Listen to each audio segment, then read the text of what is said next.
কারণ ভারত কেন সেনাবাহিনী করছে? আপনি সারাদিন ভারতকে গালাগালি করবেন, আপনাকে তারা চুমা দিবে? হ্যাঁ, তারা চুমা দিবে আপনাকে? আপনি বড় বড় কথা বলেন, আপনি কোথা গুলি কিনবেন? আপনি একটা গুলি বানানোর কোনো ফ্যাক্টরি নাই, আপনার একটা রাইফেল বানানোর ফ্যাক্টরি আছে, তার মেটাল তৈরি করার ফ্যাক্টরি নাই। মেটাল কিনে এনে একটা টুইস্টার দিয়া, একটা ওয়েল্ডিং দিয়া আপনি বাঁকা চোরা করে অস্ত্র বানান,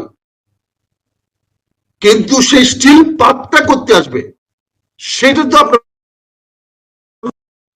আপনার বিলেট তৈরি করার ফ্যাক্টরি নাই।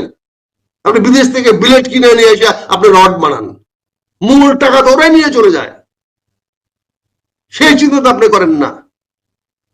ভারত প্রস্তুতি নিয়ে নিয়েছে, তারা বাংলাদেশকে দরকার বলে 3 টুকরা করে ফেলবে। আমি আজ থেকে 1 বছর আগে থেকে বলে আসতেছি আপনাদেরকে, আপনার আল্লাহর হস্তে ভারত বিদ্রোহী, ভারত বিদ্বেষী বক্তব্য বন্ধ করেন। যারা ভারতের বিরুদ্ধে বিদ্বেষী ছড়াচ্ছে তারা বাংলাদেশের গণশত্রু, জনগণের শত্রু। বাংলাদেশের মানুষকে, স্বাধীনতাকে ধ্বংস করার জন্য তারা অত্যন্ত পরিকল্পিতভাবে কাজগুলো করতেছে। বাংলাদেশের ধর্মভিত্তিক রাষ্ট্র, আমরা ধর্ম, আমরা মুসলমান, আমাদের রাজনীতি মুসলমান ভিত্তিক হবে, ইসলাম ভিত্তিক হবে, কিন্তু মৌলবাদী হবে না, কোন জঙ্গিবাদী হবে না। ইসলাম মানে জঙ্গিবাদে বিশ্বাস করে না, কিন্তু আমাদেরকে জঙ্গিবাদ বানানো হচ্ছে।